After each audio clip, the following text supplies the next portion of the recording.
ባለፈው ሳምንት ያየነው የሐዋሳ ኢንዱስትሪያል ፓርክ በመንግስት የተገነባ ነው።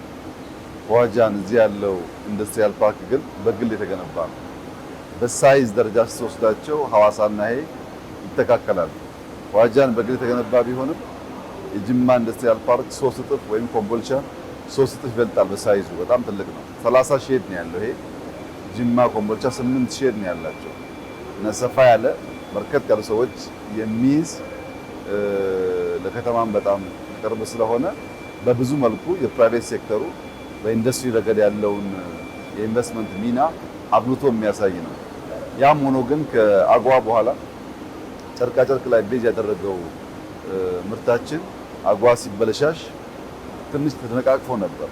ያን ለመቀየር ዳይቨርሲፋይ እናድርግ ብለን አሁን እንዳየኸው ሶላር፣ የኤሌክትሪክ ባጃጅ፣ ጫማዎች፣ ልብሶች የሚያመርት ኢንዱስትሪያል ፓርክ ነው። 30ም ሼድ የተለያየ ምርት ያመርታል። ዳይቨርሲፋይድ ሆኗል።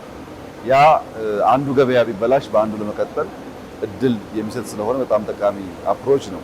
ይሄኛው በቀደም ሐዋሳ ላይ እንዳነሳሁት የሶላር ሴል ማምረቻ ፕላንት ነው። ስሙ ጎበዝ ይባላል። የፋብሪካው ስም ዋጃን ውስጥ ያለ ፋብሪካ ነው። አሁን የሚያመርቱት 2 ጊጋዋት ነው።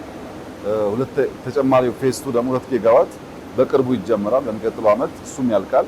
4 ጊጋዋት ነው እዚህ ቦታ የሚመረተው። ሶላር ሴል እንግዲህ በአጭር ጊዜ የጀመርነው ዓመት ገደማ ቢሆን አጠቃላይ ስራ ከጀመር አሁን በጣም እየሰፋ ነው ያለው። አሁን የሚያስፈልገን ይሄ አቺቭ ያደረግነውን ሳይሆን የሚቀሩትን ኢንፑቶች እያወቅን ባክዋርድ ሊንኬጅ እየሰራን ከሄድን አብዛኛውን ምርት በሀገር ውስጥ ለማምረት ሬር ሚነራል ስላለን ከነሱ እያመረትን ፓናል እያመረትን ከሄድን ውጤታማነቱ በጣም ያደገ ሊሆን ይችላል። አሁን የተገኘው ውጤት በጣም ኢምፕሬሲቭ ነው። ቪየትናም ያየነውን እና የተደመምንበትን ነገር በሙሉ ኢትዮጵያ ውስጥ ማድረግ ይችላል። ማስፋቱ ቀጣይ ስራ ይሆናል። ዋጃን ኢንዱስትሪያል ፓርክ አዲስ አበባ የሚገኝ ስለሆነ በጣም በርካታ ሼዶች ስለሚይዝ ብዙ የውጭ ኢንቨስትመንቶችን ለመሳብ እድል ያለው ተቋም ነው። የሰሩ ስራ በጣም ኢምፕሬሲቭ ነው። የኢንዱስትሪ ስራ በሰው ኃይል ቀጠራ፣ በትራንስፖርት ሴክተር ለምሳሌ አየር መንገድ በመጠቀም ኢነርጂያችንን በመጠቀም በብዙ መንገድ ኢኮኖሚያችን ውስጥ ኢምፓክት አለው።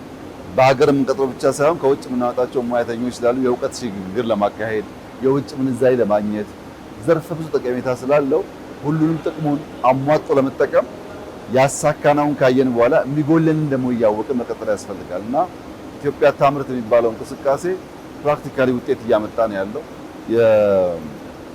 የኢንዱስትሪ ሽግሽግ እያመጣ ነው ያለው።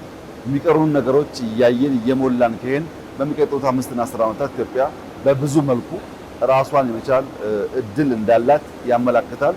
በርተን ከሰራን ጀምረን ነክሰን ከጨረስን መጀመር ብቻ አይደለም፣ ነክሰን ከጨረስን መጨረስ ብቻ አይደለም፣ ክፍተት እያዩ መሙላት ከጀመርን የማይቋረጥ ተከታታይ እድገት ስለሚያመጣ የምናስበው ውጤት ሊያመጣ ይችላል የሚል እምነት አለኝ። በጣም ጥሩ ስራ ነው። በአጭር ጊዜ ውስጥ ያገኘነው ውጤት ነው።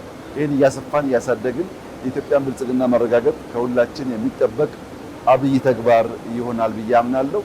ባየው ደስ ብሎኛል። እናንተም እንኳን ደስ ያላችሁ።